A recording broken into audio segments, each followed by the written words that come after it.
Hi. Baik, saya sampaikan aja Bismillahirrahmanirrahim. Assalamualaikum warahmatullahi wabarakatuh. Waalaikumsalam. Waalaikumsalam warahmatullahi wabarakatuh.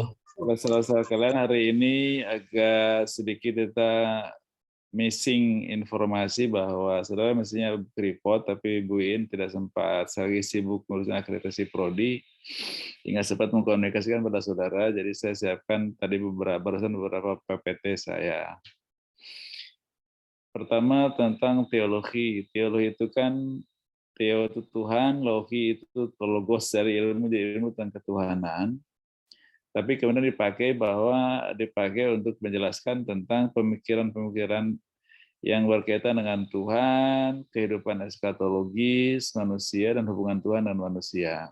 Jadi sesuai bahwa Islam itu ada ajaran, ada pemikiran.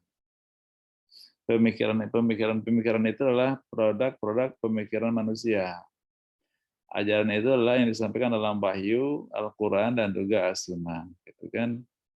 Maka ketika ajaran dalam Al-Quran dan As-Sunnah, semua orang tidak bisa mengkritik, tidak bisa keluar dari itu, karena itu ajaran ya.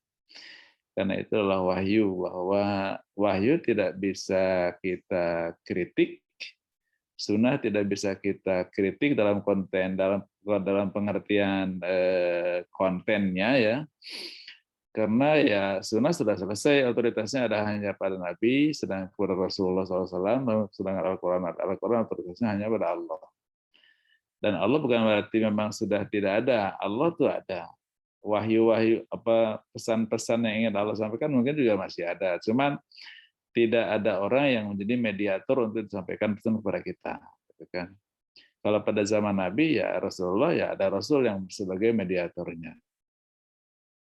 Nah, kenapa diperlukan mediator itu? Karena memang Al-Quran itu disampaikan dari dunia metafisik ke dunia fisik, gitu. Maka harus ada orang yang bisa punya adaptasi metafisis, gitu. Kalau saya kan nggak punya adaptasi metafisik, kalau saya nggak bisa hidup bersama malaikat, gitu kan. Sementara Rasul dia bisa hidup bersama malaikat, artinya gini, bahwa dia bisa masuk ke dunia malaikat, dan dia bisa masuk ke dunia metafisik seperti jin juga kan. Kemudian dalam surah jin itu dikatakan bahwa ya Rasul ya juga untuk jin juga, jadi jin itu juga belajar dari Rasulullah. Karena Rasul itu dia masuk ke dunia bisa masuk ke dunia metafisik, maka Rasul juga bisa berkomunikasi dengan Jibril. Kalau kita kan nggak bisa berkomunikasi dengan Jibril. Walaupun Rasul sebenarnya unsur anatominya sama kita. Unsur anatominya Rasulullah Muhammad itu sama kita, dia adalah manusia seperti kita semuanya gitu. Bahwa Rasul adalah manusia, bahwa Rasul juga ada seperti kita, ada matanya, telinganya, kemudian mulutnya dan sebagainya. Tapi Rasul bisa menerima pesan-pesan dari Jibril, itu bisa menerima wahyu. Kemudian wahyu sampai kepada kita melalui mediatornya itu Rasulullah. Jadi kembali tadi bahwa Al-Quran dan As-Sunnah sudah selesai dan tidak bisa dikritik, itulah yang perlu jadi ajaran. Tapi pemikiran manusia itu bisa dikritik, orang bisa berbeda pendapat. Karena itu hanya berupa pemikiran-pemikiran saja. Nah, kemudian aspek teologi itu adalah pengembangan dari akidah dan keimanan. Kalau akidah itu kan hanya sedikit yang dibahas kan, percaya kepada Allah, malaikat, Rasul, kitab, dan segala hari kiamat dan qadar. Nah, lalu kemudian dari keimanan yang 6 itu kemudian berkembang berbagai pemikiran tentang ketuhanan itu, tentang Tuhan, tentang hubungan manusia dengan Tuhan, itu kemudian tentang eskatologis, maka pemikiran seperti itu, itulah yang menjadi aspek teologi dalam Islam.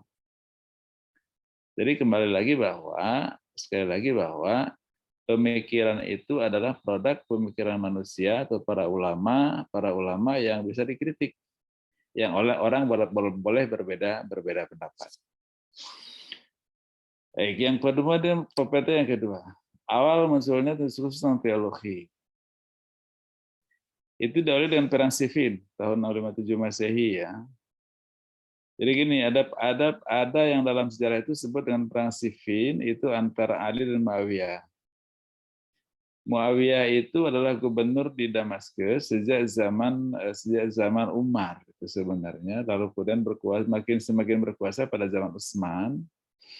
Tapi ketika Utsman wafat itu para umat Islam di Madinah atau umat Islam di beberapa penjuru dunia itu baiatnya kepada Ali gitu. Baiat kepada Ali. Kemudian Muawiyah dia nggak baiat. Jadi hanya Damaskus yang nggak baiat kepada Ali. Sedangkan Madinah, Mekah, Yaman, Kufah, kemudian Mesir itu baiat kepada Ali. Damaskus saja yang tidak baiat kepada Ali. Jadi kalau sekarang itu ada Yordan sampai ke Mesir itu kan dari daerah Mediterania itu udah masuk Islam semua itu pada zaman Ali itu. Karena ditaklukkan pada zaman Umar bin Khattab. Itu semua wilayah itu baiat kepada Ali, tapi Damaskus tidak. Muawiyah tidak. Nah, Muawiyah itu tidak itu karena memang dia mempunyai sebuah bukan legasi ya, tapi mempunyai sebuah beban klan ya, bahwa Umayyah dengan Hashim itu kan bersaing pada zaman klasiknya, pada zaman awal Abdul Manaf itu. Abdul Manaf itu kan mereka putra-putra satunya Hashim dan cucunya itu Umayyah namanya. Nah, Umayyah itu dia bersaing sama Hashim gitu untuk menjadi penguasa di kota Mekah gitu. Artinya Umayyah itu dia punya ambisi untuk menjadi penguasa di kota Mekah waktu itu ya. Tapi kemudian tidak berhasil sampai pada zaman Abdul Muthalib. Abdul Muthalib di situ ada Abu Sufyan. Abu Sufyan itu ayahnya Muawiyah. Jadi Abu Sufyan juga merupakan rivality kepada Abdul Muthalib sebenarnya. Ya. Abdul Muthalib mewariskannya kepada Abu Talib. Abu Talib dan dengan Abu Sufyan terus berrivalitas. Tapi kemudian juga tidak berhasil, dan ketika mau berhasil sukses itu tiba-tiba Muhammad menguat sehingga kemudian tetap di Banu Hashim yang berkekuasaan di kota Mekah dan Madinah itu. Waktu itu ya, waktu zaman Rasulullah. Nah, dimulai dan Utsman itu orang Umayyah, dia bukan orang Hashim. Kalau Umar dan Abu Bakar di luar Hashim dan di luar Umayyah, di luarnya Abdul Manaf lah. Dari Banu Taim dan juga Banu yang saya nggak begitu ingat tentang Umar ya. Tapi masuk kepada Utsman itu orang Umayyah. Maka kemudian Utsman mulai dan maka kemudian dikatakan Utsman itu sebagai orang yang nepotisme. Kenapa? Karena yang diangkat sebagai menteri-menterinya orang-orang Amawi, orang-orang Umayyah, keturunan dia lah, keturunan dari Umayyah itu. Nah, kemudian Muawiyah sudah jadi gubernur di Damaskus sejak zaman Umar bin Khattab. Maka kemudian ketika habis Utsman itu jatuhnya kepada Ali, jatuh lagi kepada Hashim lagi nih kan, dari Umayyah itu ke Hashim lagi. Muawiyah tidak mau baiat. Gitu kan. Lalu kemudian dia mengajak berperanglah sama Ali di Siffin itu tahun 657. Hampir mereka terkalahkan oleh Ali itu, tapi kemudian Amr bin Al-As yang ada di pihaknya Umayyah, dia mengangkat mushaf Al-Quran, itu mengangkat mushaf ya, mungkin sudah ada mushaf, karena sudah ditadwin kan, mushaf Al-Quran sudah ditadwin kan, pada zaman Umar. Jadi sudah mulai dikompilasi pada zaman Umar, sudah mulai ditulis dengan rapi pada zaman Utsman 8, maka muncullah Rasam Utsmani itu. Nah, pada ketika perang itu semakin akan dikalahkan, Muawiyah itu akan dikalahkan, Amr bin Al-As mengangkat mushaf dan mengajak damai gitu kan. Lalu kemudian Ali menghentikan perang karena mengajak damai dan mengangkat mushaf Al-Quran. Ali memang sangat soleh orangnya, jadi menghentikan perang. Lalu kemudian mereka berdamai. Dari mereka Amr bin Al-As, yang satu dari kita dari Ali Abu Musa Al-Asy'ari. Jadi ya orang-orang soleh semuanya dari Ali itu, sedangkan di sana ya orang-orang politik semua. Maka kemudian ya dalam tahkim itu mereka istilahnya ditipu lah. Dalam perundingannya kan mari kita hentikan dua-duanya, Muawiyah juga berhenti, tidak jadi penguasa, Ali juga berhenti, turun semua dua-dua turun, kan mari kita tentukan nanti di dalam tahkim. Pidatolah mereka berdua, Abu Musa dan Yana duluan, menurunkan Ali. Ketika Amr bin As mengatakan Ali sudah turun, maka sekarang yang jadi khalifah adalah Muawiyah. Sebenarnya terlalu naif sebenarnya, tapi ya itulah yang terjadi. Baik, kemudian orang Ali mereka berontak, tidak setuju dan hasil tahkim itu. Muncullah ayat tadi, ayat ini yang saya kutip, wa malam yakum al-adab yang jaluk oleh kaumul kafirun. Ini karena Ali tidak tahkim dalam Al-Quran, Amr tidak tahkim dalam Al-Quran, kemudian juga Muawiyah tidak tahkim dalam Al-Quran, maka Muawiyah, Ali, Amr itu kafir. Mulai di situ muncul tentang isu tentang kafir itu isinya tentang teologi kan, tentang akidah, tentang keyakinan gitu. Kafir adalah orang yang keluar dari Islam, dan orang keluar dari Islam. Maka muncullah mulailah dari soal politik muncul masalah teologi. Dari awalnya masalah politik tapi muncul masalah teologi. Karena sudah muncul masalah teologi ini, soal kafir dan tidak kafir mukmin, maka ini hanya sekedar mereka kemudian keluar dari pasukan Ali dan membuat kelompok sendiri dengan nama Khawarij. Ya, Khawarij itu adalah orang-orang yang keluar dari pasukan Ali, yakni kelompok yang keluar karena mereka keluar dari pasukan Ali dan mereka keluar dari pasukan Ali betul-betul dan mengatakan Ali sudah kafir, tidak bisa diikuti lagi. Muawiyah kafir, tidak bisa diikuti lagi. Maka kemudian mereka tidak ikut kepada Muawiyah, tidak ikut kepada Ali. Tapi isunya kafir gitu. Lalu kemudian menyalahkan event tahkim yang sering kita olah adalah dosa besar. Nah itu ketika ditanya ini tokoh-tokohnya siapa sih sebenarnya? Tokohnya ini kan sini ada nama-nama ya. Ada tokoh-tokohnya itu Khawarij. Ini mereka yang keluar dari Islam itu mereka punya namanya, ada Abdullah bin Ubaid, ada Nafi bin, dua orang itu yang tokoh besar itu, Nafi bin Azraq sama Abdullah bin Ubaid. Jadi Abdullah bin Ubaid, Nafi bin Azraq itulah pimpinan dari tokoh-tokoh Khawarij yang kemudian mengembangkan pemikirannya karena tahkim itu harus jelas bahwa dia itu menjadi kafir itu kan kenapa, lalu kemudian mereka mengatakan bahwa itulah karena dosa besar. Maka dosa besar ya dia pelaku dosa besar ya menjadi kafir. Karena kata-kata dosa besar itu maka kemudian seluruh dosa besar ya zina, ya khamar, ya mencuri, ya membunuh itu semuanya adalah perbuatan yang kemudian membuat orang itu keluar dari Islam. Ada nih, ada zina, peminum khamar, pejudi, pencuri, pembunuh itu semuanya adalah para pelaku dosa besar. Lalu kemudian karena ini pelaku dosa besar maka kemudian halal darahnya dan bisa dibunuh. Dari sinilah muncul banyak kemudian orang-orang kok begini gitu kan, kok orang sudah seenaknya membunuh orang lain hanya karena dia melakukan perbuatan dosa besar itu. Lalu muncullah aliran yang kedua, yaitu aliran dari Murji'ah. Murji'ah itu orang yang menunda bahwa soal kafir tidak kafirnya itu bukan urusan manusia tapi urusan Tuhan gitu. Maka kemudian muncul disebut dengan kelompok Murji'ah. Jadi Murji'ah itu orang yang menunda sambil berharap bahwa suatu ketika mungkin dosanya bisa diampuni oleh Allah dan sebagainya gitu kira-kira itu. Tapi intinya Murji'ah itu orang-orang yang menunda soal penetapan kafirnya seseorang. Mereka berargumentasi bahwa soal kafir atau tidaknya seseorang bukan tugas manusia untuk memutuskan, biar itu semuanya urusan Tuhan dan kita harus menunda sampai di hari pembalasan tiba. Nah, sikapnya itu yang menegaskan bahwa menunda sampai hari kiamat tiba itu disebut dengan orang-orang Murji'ah.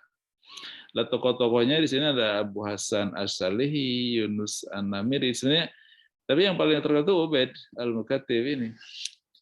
Ubaid itulah tokoh-tokoh orang-orang tokoh Murji'ah yang kemudian ya tidak usah resah dengan putusan Khawarij bahwa pelaku dosa besar ya belum tentu dia adalah kafir. Biar kafir atau tidak kafir biarlah urusan Tuhan nanti dalam dia hisab. Kira-kira begitu Murji'ah itu.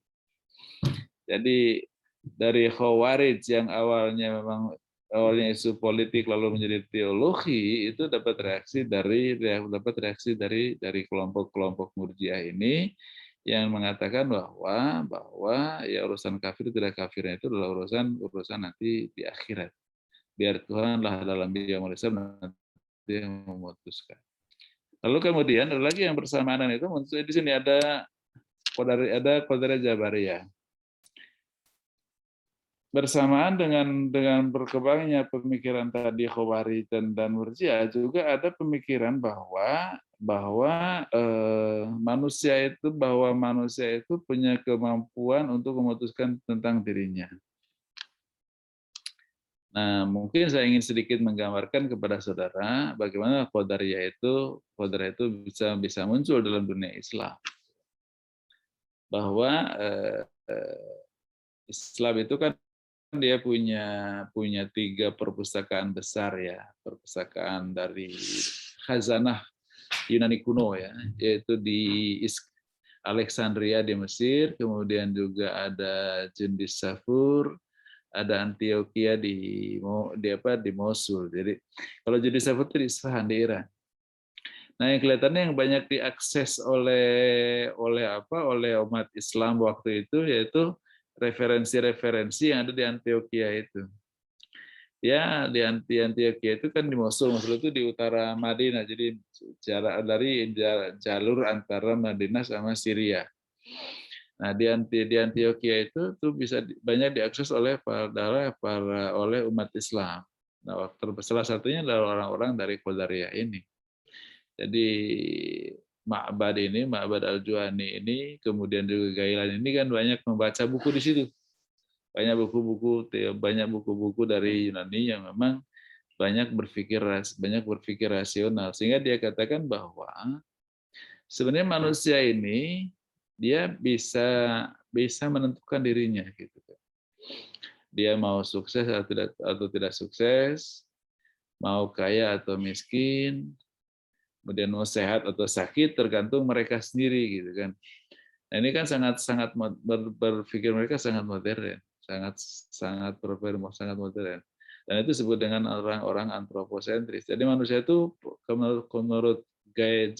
menurut Ma'bad al-Juhani dan juga menurut Gailan al-Dimashqi, dia punya kemampuan untuk mendesain dirinya, merancang mana yang terbaik untuk dirinya, itu kan. Lalu kemudian muncul berkembang bahwa ya manusia itu sangat tergantung pada sunatullah gitu. Jadi kalau ingin kaya ya ada sunatullahnya. Ikuti sunatullah kaya jadi orang kaya. Bagaimana sunatullahnya? Itu harus berusaha. Kalau ingin sukses ya ada sunatullahnya. Bagaimana sunatullahnya? Apa? Usaha. Maka kemudian nasib manusia sangat tergantung kepada hasil usahanya, tergantung pada proses usahanya. Jadi nasib terakhir itu hasil usaha manusia, dan hasilnya itu tergantung kepada effortnya, tergantung kepada upaya-upayanya atau usaha-usahanya. Lalu kemudian aliran ini disebut dengan aliran Qadariyah, bahwa manusia punya kemampuan untuk berpikir merubah dirinya dan juga kemampuan untuk melakukan perubahan-perubahan untuk dirinya, gitu kan. Itulah Qadariyah. Cuman kemudian dikritik oleh orang. Al-Qadariyah itu majusu hadhil ummah, dikatakan sebagai orang-orang majusi, katanya kan. Orang-orang majusi itu orang dari Persia sebenarnya.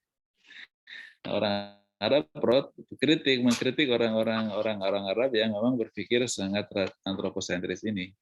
Jadi orang-orang Qadariyah itu sangat rasional, dan rasionalitasnya teologi itu antroposentris. Antroposentris itu artinya bahwa cara berpikir teologinya berpihak kepada manusia. Berpihak kepada manusia bukan berarti menghilangkan Tuhan. Jadi pernyataan-pernyataan Tuhan itu diterjemahkan dan dijelaskan oleh mereka ya, orang-orang Qadariyah, sehingga kemudian bisa lebih rasional dan bisa lebih antroposentrik gitu. bisa lebih antara berpihak kepada manusia. Lalu kemudian muncullah berkembang pemikiran bahwa kalau kita ingin jadi orang sukses, orang kaya, ya harus berusaha. Tidak bisa dengan diam saja atau berdosa kita menjadi orang kaya. Kalau kita ingin sukses harus berusaha. Semuanya harus tergantung kepada usahanya. Jadi sukses dari seseorang seperti apa yang dia peroleh dari dalam hidupnya sangat tergantung kepada intensitas usahanya. Itulah kira-kira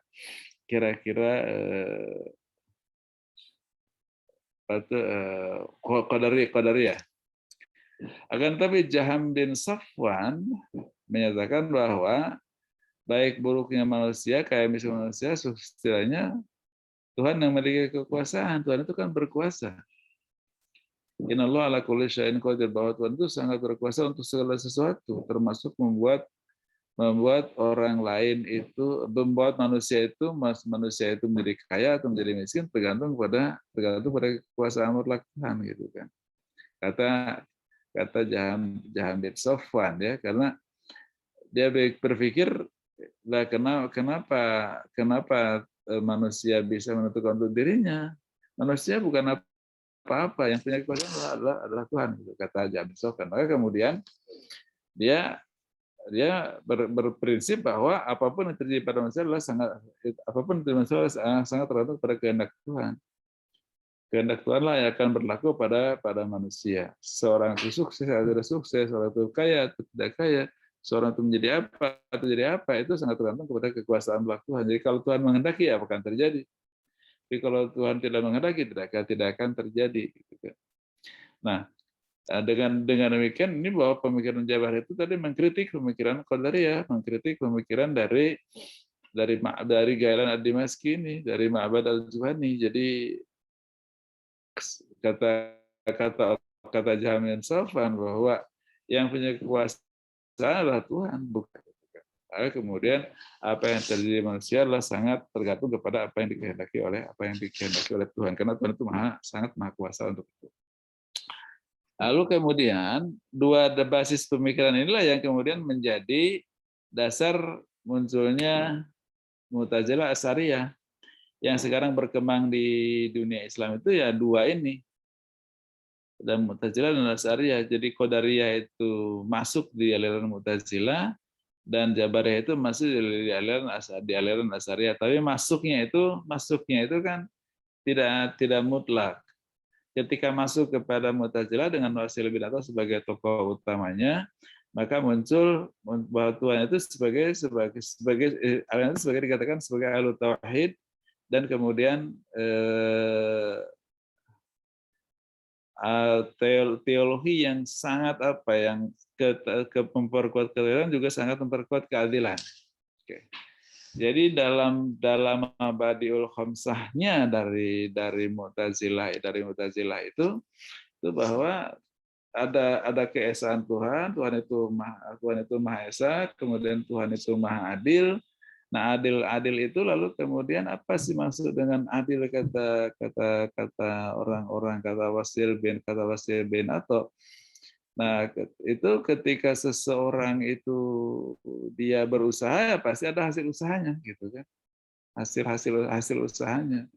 Ketika seorang itu dia berusaha, maka ada hasil usahanya, maka orang akan mendapatkan sesuai dengan apa hasil usaha dia. Sama ya'mal mithqala dzarratin khairan yarah, wa may ya'mal mithqala dzarratin syarran yarah, gitu kan. Jadi orang itu dalam konteks keadilan itu adalah dalam konteks satu, untuk konteks kehidupan dunia. Jadi effort orang untuk menjadi orang kaya, dia akan menghasilkan kekayaan. Effort orang untuk menjadi orang sukses, dia akan menghasilkan sukses, gitu kan. Tapi kalau kemudian effortnya kurang, maka tidak akan tercapai kesuksesannya. Tidak akan tercapai apa yang dia akan dimauinya. Demikian juga ketika usahanya effortnya kurang, maka kemudian tidak akan mencapai apa yang dikehendaki untuk menjadi seorang orang kaya. Jadi apapun yang terjadi pada manusia adalah sangat tergantung kepada hasil usahanya. Kan? Maka kemudian dalam prinsipnya perbuatan manusia itu dia punya kekuasaan untuk berkehendak. Kedua, punya kekuasaan untuk melakukan kehendaknya. Yang ketiga, punya kemampuan untuk menggunakan daya dia berdaya dia untuk melakukan kehendaknya. Jadi itu semuanya ada pada manusia gitu, bukan pada Tuhan. Sedangkan dari Jabariyah tadi, di awal Jabariyah tadi, bahwa kehendak sudah kehendak Tuhan, daya Tuhan, kemudian pekerjaan adalah pekerjaan Tuhan. Maka manusia sebagai the puppet ya, jadi kayak kayak wayang yang dimainkan oleh dalangnya gitu kan. Tapi kalau bagi Mu'tazilah ya, soal teori keadilan, dalam teori keadilannya bahwa manusia akan mendapatkan apa yang dia usahakan. Sesuai dengan janji Allah. Kemudian konteks yang kedua, kemudian konteks yang kedua, ketika dia beramal baik, sebesar apapun amal baik itu pasti akan dia dapatkan nanti di akhirat nanti. Sebesar apapun amal buruk, selama ke bawah ke akhirat akan dia rasakan nanti di akhirat nanti gitu kan. Pemayaman sekolah-daratin tadi. Pemayaman sekolah-daratin syarraya. Jadi semua perbuatan itu akan dia dapatkan, akan dia rasakan, kemudian reward-nya, dan juga akan dia rasakan punishment-nya gitu kan. Lalu bagaimana posisi orang fasik ya, posisi orang fasik gitu. Nah, orang fasik itu lalu kemudian orang fasik itu mereka mengatakan al-manzilah bainal manzilatain. Nah, di sini karena saking kuatnya teori keadilannya Mu'tazilah, maka orang fasik tidak berhak untuk masuk surga. Tapi dia juga tidak bisa untuk masuk neraka gitu. Kenapa? Karena dia banyak amal baiknya, cuma ada kefasikannya gitu kan. Kemudian disebutkan adalah bainal manzilatain, tapi ketika diledesak hasil atau mahiyal manzilah bainal manzilatain wa fi aina hadhil manzilah bainal manzilatain, karena Allah selalu mengatakan ada surga dan ada neraka gitu kan. Lalu kemudian dikatakan dia tetap adalah neraka yang paling rendah gitu kan. Itulah kira-kira saudara aspek teologi Islam itu adalah diskursusnya. Lalu kemudian dari sini muncul Asy'ariyah. Asy'ariyah itu kan basis teorinya adalah Jabariyah. Tetapi kemudian dia juga orang Mu'tazilah. Awalnya dibesarkan di kalangan Mu'tazilah, maka kemudian muncul rasionalitasnya, maka kemudian Asy'ariyah membangun teorinya dengan teori kasab. Teori kasab, ada ikhtiar, ada kasab.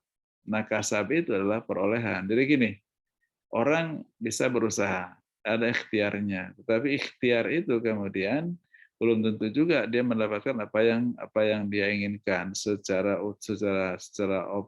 maksimal ya. Karena effortnya kan belum tentu juga bisa maksimal untuk bisa mendapatkan apa yang dia inginkan. Sehingga kemudian, nah yang dia peroleh itu disebut dengan kasab.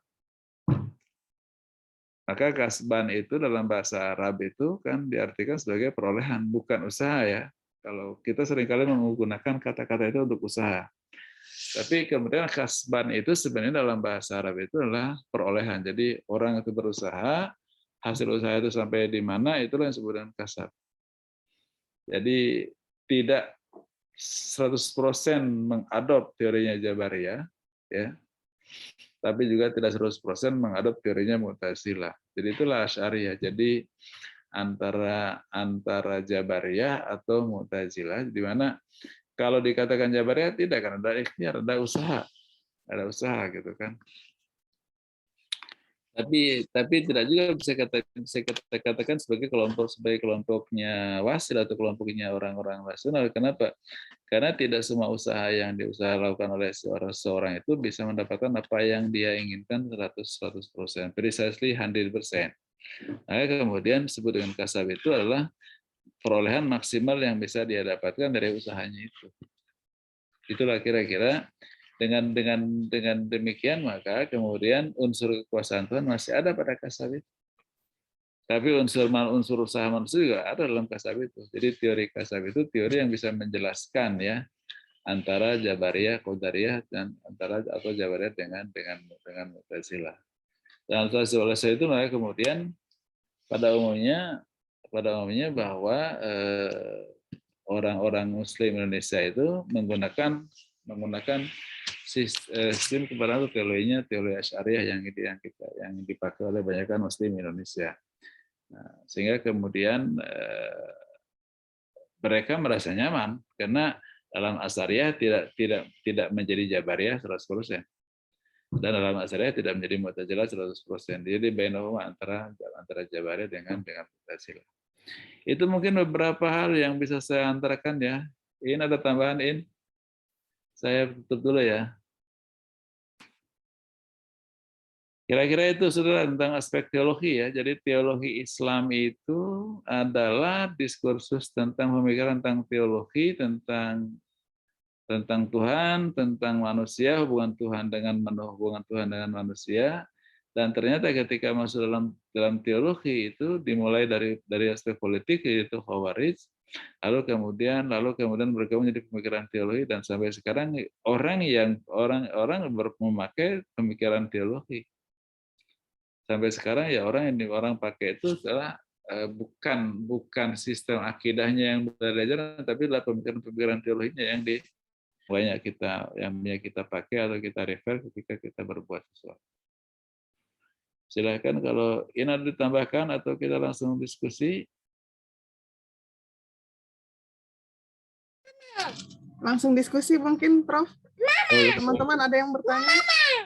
Silakan. Ya. Siapa yang mulai? Izin bertanya, Prof. Irfan Maulana. Ya. Irfan Maulana ya. Saya pernah dengar itu ada jenis teologi Maturidiyah. Ya. Itu awal adanya teologi tersebut dan dasar pemikirannya itu seperti apa, Prof? Sebenarnya Maturidiyah itu adalah aliran yang mensintesiskan ya antara Jabariyah, Qadariyah sebagaimana juga Asy'ari, kan? Jadi tapi itu di tokohnya adalah Maturidiyah, ada Maturidiyah Samarkand kan begitu. Dan juga ada dua aliran Maturidiyah, tapi sebenarnya itu sama-sama Maturidiyah dari Imam Maturidi namanya kan. Dan biasanya disebahkan kepada nama imamnya. Nah, lalu kemudian di mana bedanya antara Maturidi dengan Asy'ari? Itu dia sama-sama orang-orang yang tradisional, sama-sama orang tradisional. Tapi ada beberapa hal yang memang mereka berbeda ya, dalam biasanya salah satu contohnya tentang Maturidi itu agak lupa saya, yang sangat spesifik ya, ada hal yang membedakan antara Asy'ariyah dengan Maturidiyah ya, di mana Maturidi itu dalam konteks hasil perbuatan manusia itu lebih dekat kepada Mu'tazilah. Kalau Asy'ariyah itu kan dia punya teori kasab, bahwa seseorang itu berusaha dan usaha itu kemudian dia akan mendapatkan perolehan gitu, akan mendapatkan yang dia lakukan gitu kan. Nah, sementara kemudian kalau Maturidiyah itu dia lebih dekat pada Mu'tazilah, di mana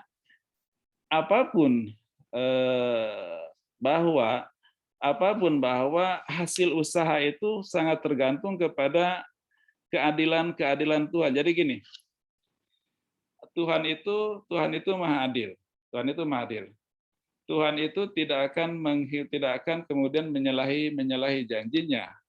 Ketika seorang berusaha, maka dia akan mendapatkan hasil usahanya, dan Tuhan tidak akan mengurangi sedikit pun apa yang untuk dia itu dari hasil usahanya. Nah, sedangkan di Asy'ariyah itu, di Abu Hasan Al-Asy'ari itu, bahwa seseorang itu dia berusaha, tapi berusaha itu dia akan mendapatkan perolehan yang Allah berikan. Kasab itu kan yang Allah berikan gitu. Yang Allah berikan dari hasil usahanya.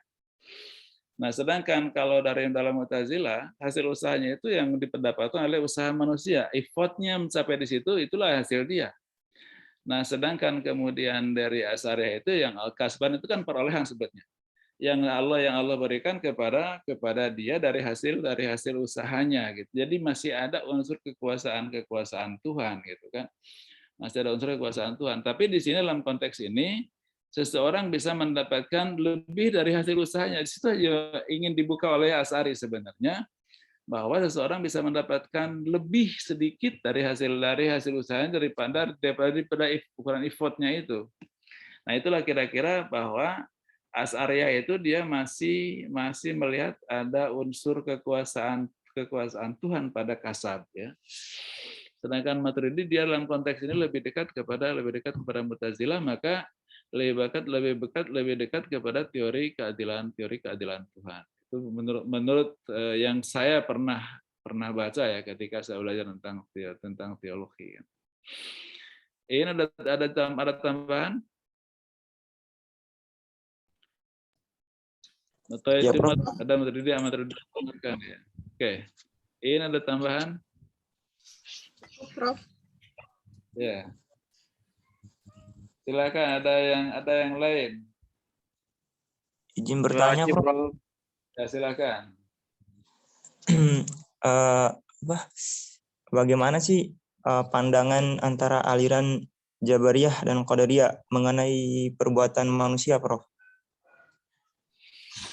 Perbuatan manusia. Jadi Jabariyah dan Qadariyah ya. Iya.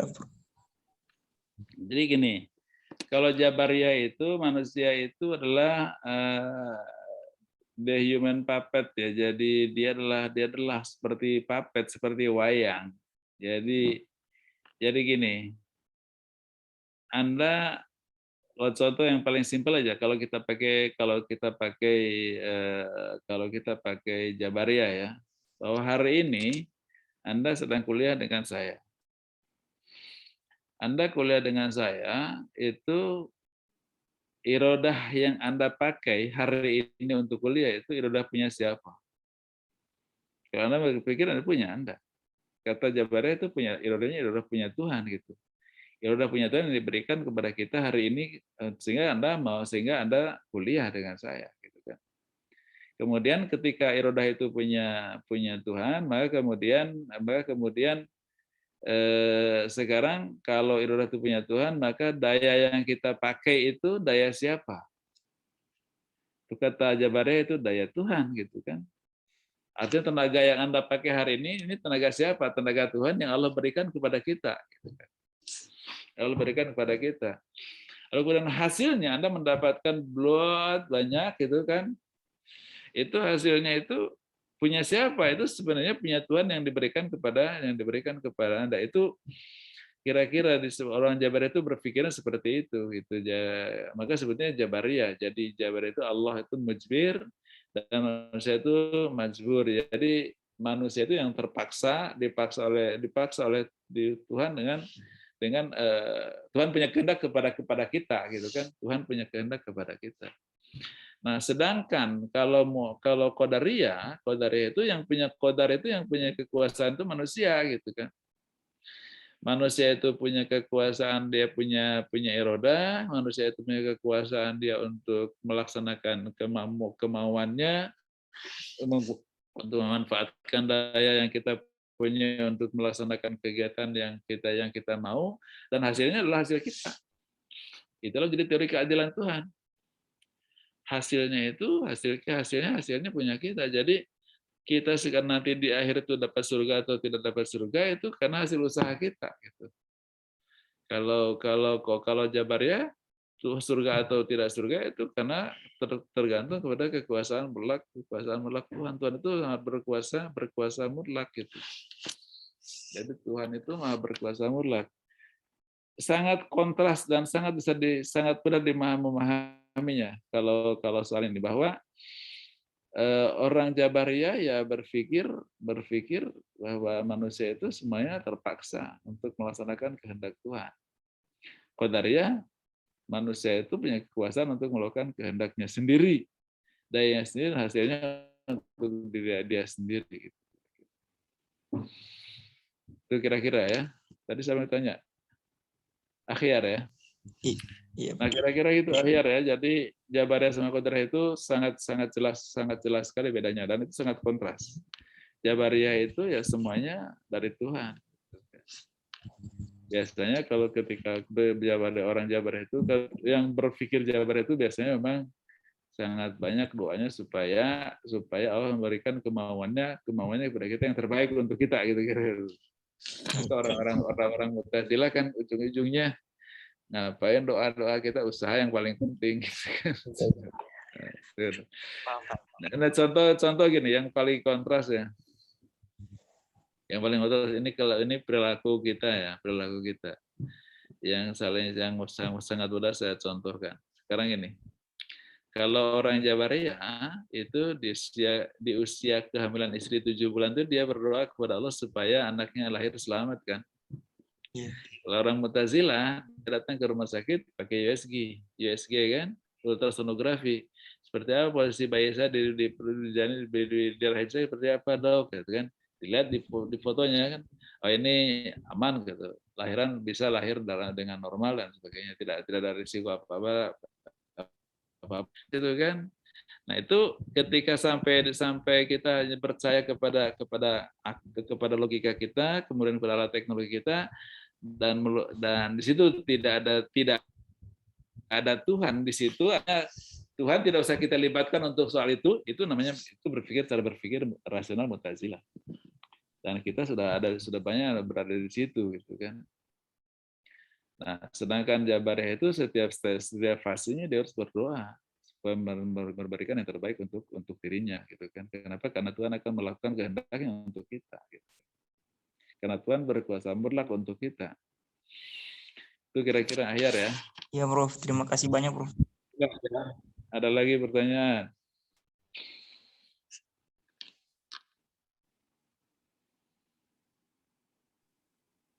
Saya lagi Prof. Irwan Maulana. Ya, apa Evan? Syiah itu termasuk dari pecahan teologi apa bukan sih, Prof? Apa aliran beda gitu? Kalau Syiah itu dia sebenarnya dia partai politik. Syiah itu dia partai politik ya. Gini.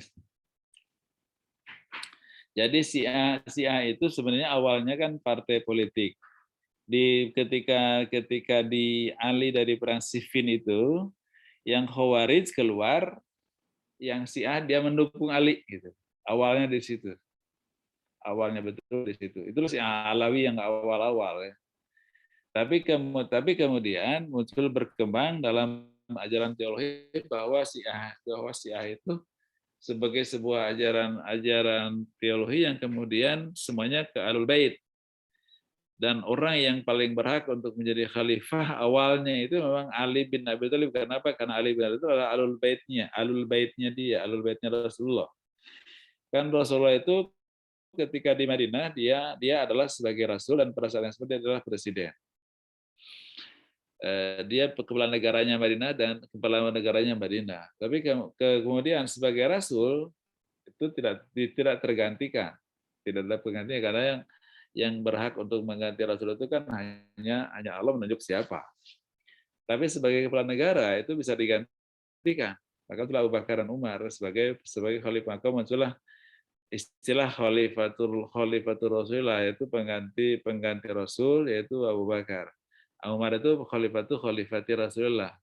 Utsman itu khalifati Rasulullah. Kira-kira terus itu sistemnya jadi sistem khilafah. Orang nyebutnya sistem khilafah itu karena dan sistem khilafah yang dipakai oleh para sahabat di generasi-generasi awal. Maka orang yang menyukai khilafah seperti HTI dan sebagainya itu rujukannya ke situ. Oke. Tapi kemudian orang-orang Syiah menganggap bahwa yang paling berhak untuk menjadi penguasa itu adalah orang Ahlul Bait. Ahlul Bait itu Ali. Nah, kenapa orang Syiah itu dia menunjuk kepada merasa itu Ali yang paling berhak? Karena memang tradisi di Mekah, politik Mekah selalu dari Ahlul Bait, dari ayahnya ke anaknya dan terus sampai ke cucunya dan terus sampai kepada keturunan berikutnya. Ya begitu dari mulai Hasim sampai kepada Abdul Muthalib sampai kepada Abu Thalib itu kan presiden semuanya. Abdul Muthalib itu adalah presiden Mekah. Abu Thalib itu ayahnya Ali itu presiden Mekah. Kemudian Rasulullah pindah ke Madinah jadi presiden juga di Madinah gitu kan. Itu orang-orang Hasim juga kan begitu. Lalu kemudian menganggap bahwa orang Ahlul Syiah itu bahwa yang paling berhak untuk jadi penguasa itu Ahlul Bait itu. Itulah Ali. Tapi kemudian muncul beberapa faksi dalam Syiah ya. Dalam Syiah itu ada yang kemudian menjadi Syiah Isna Asyariyah itu Isna 12 itu dari Ali nanti ke Husain, dari Husain itu nanti ke Ali Zainal Abidin terus sampai kepada Al-Mahdi Al-Muntazar. Itu imam yang ke-12. Al-Mahdi katanya bukan meninggal, hilang di usia 5 tahun. Usia 5 tahun dia Al-Mahdi itu hilang. Kemudian disebutkan diambil oleh Tuhan, lalu dikatakan dia Al-Muntazar yang akan datang kembali nanti pada waktunya. Nah, orang-orang yang percaya kepada ini sebagai orang-orang yang biasanya menjadi penguasa itulah disebut dengan kelompok-kelompok Syiah. Maka Syiah itu sebenarnya orang-orang sebenarnya aliran politik dan bukan aliran teologi atau aliran fikih. Tapi kemudian dalam teologi dia punya cara berpikir teologi yang berbeda gitu. Dalam fikih juga punya cara berpikir fikih yang berbeda gitu. Maka sampai hari ini sampai sekarang Syiah itu di Indonesia belum bisa masuk dalam Islamic community di Indonesia dan jadi salah satu school of Islam di Indonesia belum masuk gitu karena ada sistem keyakinan teologi yang berbeda, mempromosikan Ali terus-terusan gitu, tidak berhenti sampai pada zaman Ali bin Abi Thalib saja gitu. Itu kira-kira. Jadi Syiah itu dia awalnya adalah politik dan sampai sekarang pun memang politik. Tapi kemudian punya cara berpikir fikih, punya cara berpikir teologi yang berbeda dan cara berpikir fikih yang berbeda. Kemudian di Indonesia sampai sekarang belum masuk sebagai School of Islam di Indonesia. Sama dengan Ahmadiyah juga belum masuk School of Islam di Indonesia. Belum aspiran seperti NU Muhammadiyah kira-kira. Itu kira-kira Irfan Maulana ya. Ya bro, makasih bro. Yang lain. Prof, izin bertanya. Silakan. Tapi mengenai pengacara, Prof. Ya. Saya mau nanya sebenarnya hukumnya sebagai pengacara itu dosa nggak sih, Prof? Soalnya yang kita ketahui kalau pengacaranya mendapatkan klien yang sebenarnya bersalah, itu gimana ya, Prof? Kok pengacarain? Agak jauh ya. Saya ingin bertanya ini Prof dari kemarin, cuman pengen bertanya ini. Nanti tanya kepada dosen fikih aja. Bagaimana jadi pengacara ketika kliennya bersalah. Gini saudara ya. Kalau menjadi tugasnya kan sebenarnya pengacara itu membantu klien atau membantu tersangka. Karena tidak seperti kita ini kan awam tentang hukum.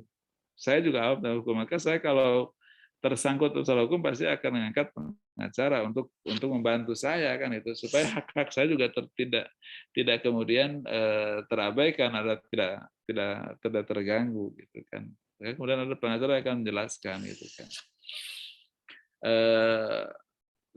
Tapi sebenarnya gini, bahwa pengacara itu juga bisa punya integritas pada kebenaran yang dia yakini ya, yang dia yakini. Tapi kemudian ketika dia jadi sebagai pengacara, kan pasti akan menggunakan kitab hukum yang sama yang dipakai dengan oleh pengadilan. Tidak bisa pengacaranya menggunakan hukum fikih gitu kan, pasti ditolak oleh pengadilan gitu kan. Pasti menggunakan pasal-pasal yang dipakai oleh hakim. Nah, pasal-pasal yang dipakai oleh hakim hari ini dan juga oleh pengacara hari ini ya pasti adalah hukum, kalau pengacara hukum perdata ya, kalau hukum pidana itu advokat ya. Kalau hukum pidana itu advokat. Jadi kitab-kitab hukum pidana yang dipakai hari ini di kita itu kan sebenarnya tidak 100% transformasi fikih. Tidak 100% itu transformasi fikih, masih jadi hukum positif. Nah, hukum positif itu adalah hasil perumusan DPR. DPR lah yang merumuskan dan sudah mulai satu persatu masuk ke DPR. Awalnya kan itu kan blek dari Belanda kan, hukum pidana itu dari Belanda. Perdata juga dari. Kenapa? Karena kita pernah jadi negara Hindia Belanda. Hindia Belanda itu adalah artinya bahwa pemerintahan Belanda tapi di Indonesia. Maka pemerintahnya menjadi pemerintah Hindia Belanda. Lalu hukumnya mereka mentransformasi hukum pidana yang ada di Belanda.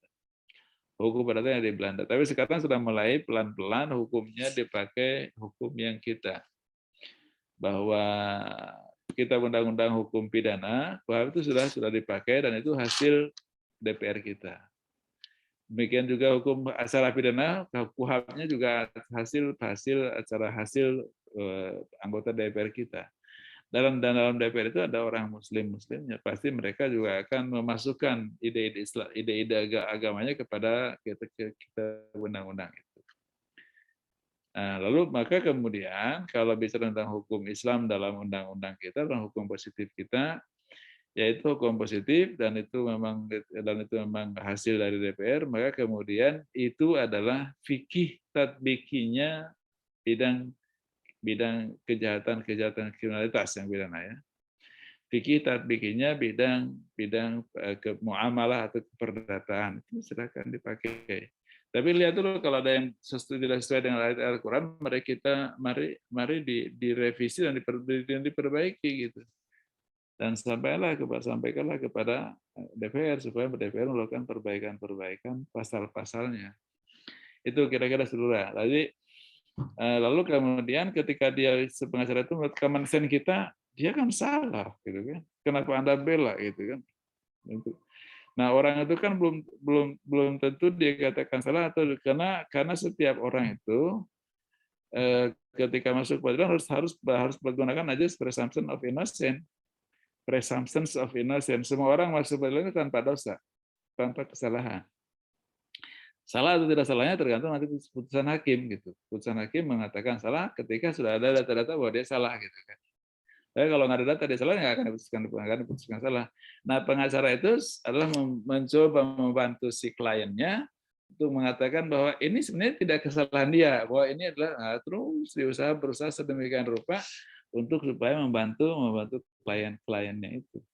Kalau integritas dia tetap menegakkan kebenaran, dia nggak salah sebagai pengacara ya. Atau sebagai advokat, kalau dia punya integritas kebenaran, dia nggak akan salah. Tidak akan terjebak sebagai melakukan kesalahan. Lalu tidak akan terjebak dengan mengatakan bahwa kita menggunakan hukum selain hukum Allah, nggak akan terjadi itu kalau memang dia punya integritas untuk menegakkan kebenaran. Itu kira-kira Saudara Salma ya, Salma Amalia Sinta. Iya, Pengacara silakan jadi profesi pengacara silakan aja. Kalau nanti saudara punya teman dari proses hukum jadi pengacara ya nggak apa-apa. jadi hakim nggak apa-apa, walaupun ya dia bukan ditakut-takuti tapi di warning oleh hadis bahwa ya banyak hakim yang nggak selamat dan sebagainya. Tapi hanya sepertiga yang selamat, karena siapa yang selamat itu yang menetapkan hukum berdasarkan keilmuannya. Jadi ilmunya begini, keputusan berdasarkan ilmu yang dia yakininya. Gitu. Oke, kira-kira itu penjelasan ya. Ada lagi? Saya Prof. Izin Ya. bertanya, Prof. Prof, Ya. saya Prof. Ya. Izin bertanya. Alvin Mahfuz. Ya, Prof. Hmm. Saya bertanya, kan di Islam itu kan banyak sekali golongan-golongan ya. Seperti kayak misalnya Wahabi Salafi, NU, Muhammadiyah, Syiah kayak gitu-gitu kan banyak ya, Prof ya. Ya. Tapi pertanyaan saya di antara golongan-golongan itu yang paling benar itu yang mana ya, Prof? Gini. Yang paling benar itu gini, saudara. Yang paling benar itu yang Anda yakin, yang Anda merasa nyaman dan Anda merasa yakin, itu yang paling benar. Prinsipnya gini. Dalam Islam itu kan banyak hasil istihad. Maka muncullah Muhammadiyah, muncullah NU, muncullah Persis. Anda bingung kan di mana, siapa yang benar di antara tiga ini, Lalu kemudian kita coba satu aja, kita lihat pernyataan Al-Ghazali ya. Al-Ghazali tentang istihad. Kata Al-Ghazali bahwa hasil istihad itu adalah semuanya zonni. Tapi harus kita yakini bahwa NU punya cara amalia seperti ini, itu zonni. Tapi harus dia yakini gitu. Zonni bahwa itu diduga benar, tapi harus kita yakini bahwa itu yang paling benar gitu, menurut orang pengikutnya. Muhammadiyah juga akan berpikir itu zonni juga, tapi harus diyakini bahwa yang zonni itu yang paling menurut dia adalah yang paling bisa kita ikuti gitu kan, atau yang paling benar. Jadi dalam semua aliran atau school of Islam yang ada dalam Islam itu, kata Al-Ghazali, tidak ada yang salah, tidak ada yang benar gitu. Yang benar itulah yang diduga oleh kita dia benar, dan kita yakin bahwa dia itu benar gitu. Walaupun kata orang kita adalah salah gitu kan. Kata Muhammadiyah, NU ya tidak benar. Kata NU, Muhammadiyah tidak benar gitu kan. Dalam beberapa hal ya, tapi dalam banyak hal pasti mereka sama.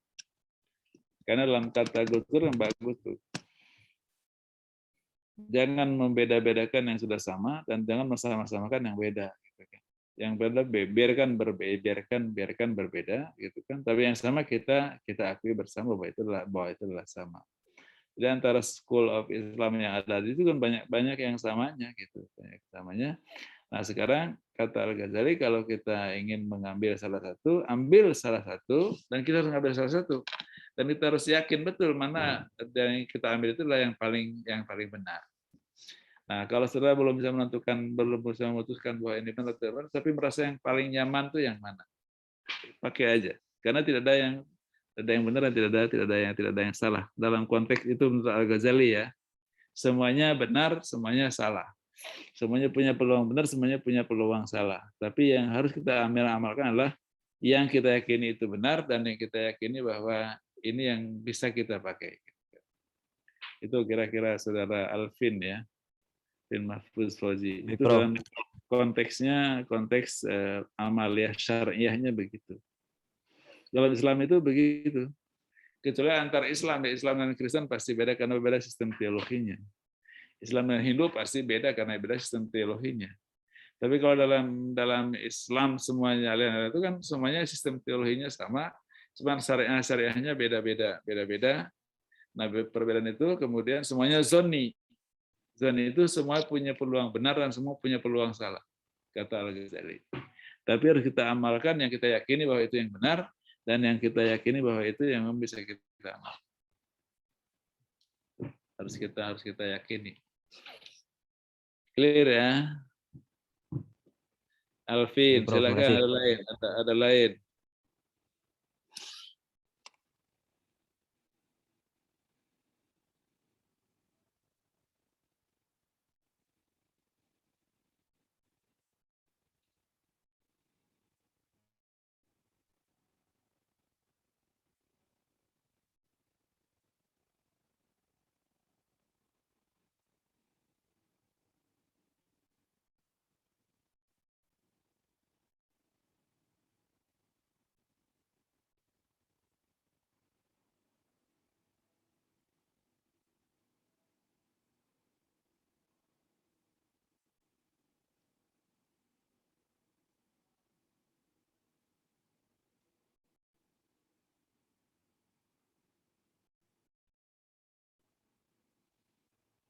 Silakan. Ada yang ingin disampaikan, In? Coba In, silakan. Masih ada waktu.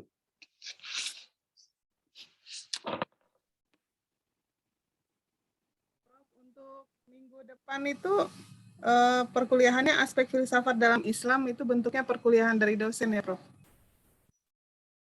Untuk hari Senin. Kalau tidak salah di blog ada itu. Iya. Ada makalahnya di blog kalau tidak salah, filsafat. Iya, Prof. Nanti saya cek kembali. Kalau memang ada, lebih baik bahan itu aja yang di bahan itu yang kita baca. Nanti kayak biasa, jadi mempelajari naskah apa tuh bahan dari dosen, nanti mereka diskusi bahan itu. Kalau perkuliahan kan seperti hari ini begini, itu perkuliahan ya. Karena hari ini kita nggak ada tugas, maka saya bikinkan beberapa yang saya ingat, Udah lama sekali belajar teologi ini, zaman tahun 91. Tahun 90 udah lama banget ya, udah 30 tahun ya. Masih ada sedikit-sedikit sisa ya, diskusi di pasca begitu dulu. Karena sejak itu saya udah nggak pernah ngajar teologi di mana-mana. Oke, jadi nanti filsafat UTS-nya kapan? Kan hari Senin nanti itu aspek filsafat. Nah, Jumatnya itu UTS kalau di silabus kita, Prof. Oh ya, udah UTS hari Jumat UTS saja. Berarti ya aspek filsafat nanti baca yang ada di blog saya itu di-download, atau nanti saya coba perbaharui, nanti saya suruh mereka download. Kalau sekarang Jumat ya besok berarti besok Sabtu malam Minggu lah saya lihat dan saya perbaiki. Nanti Minggu pagi bisa mereka download. Itu ini ya. Untuk UTS ada arahan, Prof, untuk teman-teman. UTS pokoknya gini. UTS itu kan UTS itu ya dari mulai pokok bahasan 1 sampai ini terakhir tuh kira-kira peluangnya di situ lah. Peluangnya di situ. Dari awal sampai sekarang kayak pertemuan ke-13 kali ya. Sekarang berarti 12 hari ini. Ya, hari ini pertemuan 12. ke-12. 13 nanti hari Senin, nanti ke-14 Anda UTS. Jadi pertemuan 1 sampai pertemuan 13 lah untuk bahan UTS. Tapi UTS-nya kan take home exam ya. Kalau take home examination itu gini saudara, jadi nggak mungkin kita memberikan soal itu textbook ya, karena itu kan tidak mendidik. Tapi biasanya pada C6 minimal C6 itu kognitif 6 itu evaluasi atau justifikasi. Atau nanti pada masuk ke afektif biasanya gitu. Ya, kira-kira itulah ya, nanti dihadapi aja oleh saudara-saudara yang akan. Ini semester 1 ya ini ya? 1 Ya, atau? Prof, 1. 1 ya, berarti baru mulai juga UTS perguruan tinggi. Kalau di perguruan tinggi biasanya esai semua, jarang pakai multiple choice. Biasanya esai, kenapa? Karena Anda harus berarti untuk mengekspresikan pendapat. Apalagi nih take home exam itu biasanya di C6 itu kan pendapat Anda.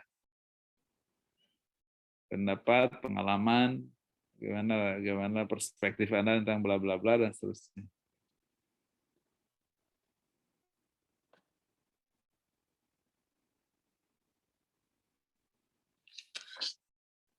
Ya, itu jelas ya tentang UTS dan masalah UTS begitu.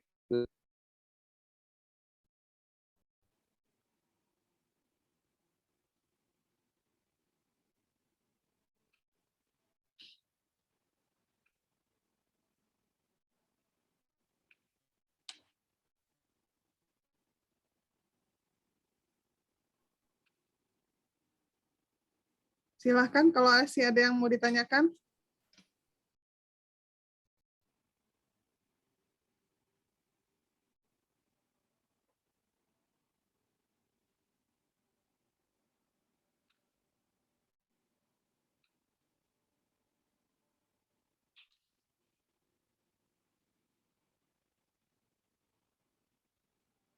Yang disebut Nawadirul itu 5 dasar. Karena Nawadirul Khamsah itu yang pertama at-tauhid, yang kedua al-adlu, yang ketiga al-wa'du wal-wa'id, yang keempat al-manzilah, yang kelima amar ma'ruf nahi munkar. Gini. At-tauhid itu bagaimana Mu'tazilah itu sangat mengesahkan Tuhan ya. Jadi maka kemudian sampai ada tahkim tentang Al-Qur'an gitu. Ini supaya saudara bisa memposisikan itu sebagai secara proporsional ya. Jadi Al-Qur'an itu kan kalamullah. Tapi dia sekarang berada di luar zat Allah itu kan. Dia menjadi mashaf Al-Qur'an itu kan. Mahwa Al-Qur'an, mahwa hadhil mashaf. Itu ahwa kalamullah, ahwa am hadza huwal makhlukullah gitu kan. Lalu kemudian Mu'tazilah berkata Al-Qur'an harus makhluk Allah gitu, bukan Allah ada di dalam zat ini, dalam Al-Qur'an ini, bukan zat Allah dalam Al-Qur'an ini gitu kan. Nah, supaya kemudian keesaan Allah tidak terganggu. Sangat dia menjaga keesaan Allah, jangan sampai kemudian terganggu betul, termasuk nanti dengan kalamnya sendiri kan. Itulah kemudian kalau tidak salah Ahmad bin Hanbal sampai diadili gara-gara itu. Ahmad bin Hanbal lalu mengatakan Al-Quran laisa huwa bimakhlukillah walakin huwa kalamullah. Tanya lagi, kalamullah itu makhluk Allah atau Allah gitu, Allah atau makhluk Allah gitu kan. Dia katakan dia kalamullah sampai karena dia nggak mau mengatakan dia makhluk, kalau dipenjara. Karena pada zaman itu Mu'tazilah masuk dalam kekuasaan dan Al-Ma'mun ikut dalam teori Mu'tazilah, lalu kemudian dia memaksakan orang untuk berpikir seperti Mu'tazilah. Jadi Al-Quran yang kalam Allah itu bagi mereka adalah makhluk. Maka kemudian mohon maaf sekali lagi bahwa ketika ada dosen di Semarang yang injak-injak Al-Quran, ya dari situ dia mulainya gitu kan. Dari situ dia mulainya. Ini kan makhluk sama dengan buku novel lainnya. Gak apa-apa kita pegang tanpa wudhu. Gak apa-apa kita diinjak Al-Quran. Itu dosen ya di Semarang ya. Karena dia adalah makhluk. Tapi saya ingin saudara tetap respect bahwa itu adalah bahwa dalam kata-kata Innallaha yuhibbut tawwabin wa yuhibbul mutatahhirin, itu kata yuhibbu itu adalah ada Allah gitu kan. Ada Allah. Dan kemudian karena itu kalamullah, maka kemudian itu la yamassuhu ilal mutahharun gitu kan. Bahwa tidak bisa disentuh kecuali memang orang-orang yang dalam keadaan suci. Diartikan oleh para ulama fikih, suci tidak ada dasar, tidak ada dari hadas kecil untuk memegang mushaf ya. Tapi untuk qiraatul Quran itu boleh tanpa suci hadas kecil. Itu yang pertama yang saya ingin sedikit menyampaikan kepada saudara. Lalu kemudian yang kedua, teori keadilan ya, teori keadilan. Allah itu Maha Adil. Allah tidak akan menyalahi janjinya gitu kan. Allah tidak akan menyalahi janjinya. Allah sudah berjanji ya pasti ditepati. Maka kemudian orang-orang yang terbawa dalam arusnya Jabariyah tentang teori kekuasaan, kekuasaan, kalau gitu Allah ya tidak berkuasa lagi gitu, karena ada janjinya yang kemudian membatasi kekuasaannya gitu. Karena Allah tidak berjanji maka dia tidak bisa. Innallaha la yukhliful mi'ad. Allah tidak akan menyalahi janjinya. Kemudian orang yang berbuat baik, orang yang berbuat baik dan semuanya punya akumulasi amal baik, maka dia akan dapat surga. Maka tidak mungkin bagi Allah untuk memasukkan orang soleh itu ke neraka gitu. Pasti dia ke surga, kata Mu'tazilah gitu. Tapi kalau yang berteori kekuasaan, itu artinya bahwa Allah sudah tidak berkuasa lagi kalau udah begitu gitu. Maka sebagai sebuah keyakinan pemikiran teologi, Allah masih mungkin memasukkan orang soleh ke neraka, memasukkan orang bejat ke surga gitu. Karena itu dia punya kekuasaan gitu kan. Itulah kemudian kita agak terganggu dengan itu gitu kan. Kita agak terganggu dengan teori itu karena ya untuk apa kita beramal. Jadi dalam konteks ini teori keadilan ini orang-orang teorinya Mu'tazilah itu jauh lebih bisa difahami oleh kita. Maka muncullah al-wa'du wal wa'id, janji dan ancaman. Orang baik akan ke surga, kemudian yang jahat akan ke neraka kan gitu kan. Lalu kemudian gara-gara itu muncul al-manzilah bainal manzilataini. Orang berbuat baik tapi dia punya kefasikan gitu kan. Fasik. Maka kata dia al-manzilah bainal manzilataini. Jadi perbuatan baiknya dia bisa ke surga, tapi ada satu yang kefasikannya, maka kemudian dia keluar dari masuk al-manzilah. Tapi ditanya mahiyal manzilah, dia bilang tetap surga gitu kan, tetap surga, cuman mungkin surga yang paling rendah gitu kan. Tuh, kemudian risikonya amar ma'ruf nahi munkar, maka kemudian amar ma'ruf nahi munkar itu menjadi rukun dalam Fardhul Khamsah. Maka amar ma'ruf nahi munkar itu menjadi kewajiban fardu ain dari setiap orang, punya kewajiban untuk melakukan amar ma'ruf nahi munkar. Jadi orang Mu'tazilah, bagi orang Mu'tazilah amar ma'ruf nahi munkar adalah kewajiban individual, fardu ain. Kenapa? Karena kalau tidak amar ma'ruf, tidak semua orang amar ma'ruf nahi munkar, maka orang bisa banyak terjebak dalam melakukan perbuatan. Itu tentang Fardhul Khamsahnya Mu'tazilah. Lalu kemudian dari situ nanti muncul Asy'ariyah. Asy'ariyah itu ada sifat-sifat Allah, itu kan sifat-sifat pun itu kan orang-orang Asy'ari. Bagi orang Mu'tazilah nggak ada sifat Allah. Ya, ada hanya esensi Allah. Di Ar-Rahman esensi Allah, Ar-Rahim esensi Allah, Ar-Razzaq esensi Allah. Itu essence of God gitu kan. Nah, sedangkan bagi orang Asy'ariyah, Ar-Rahman, Ar-Rahim, Ar-Razzaq, kemudian yang lainnya adalah attribute of God. Jadi adalah sifat dari Tuhan. Cuman karena sifat itu akan ada pada Allah, tapi ada di luar Allah, maka kemudian orang Mu'tazilah nggak mau, karena itu mengganggu ketauhidan dia gitu kan.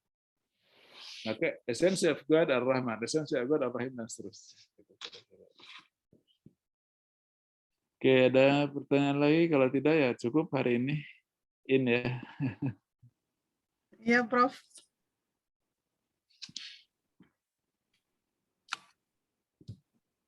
Ada cukup? Kalau cukup, hari kita tutup. Insya Allah hari Senin nanti membaca yang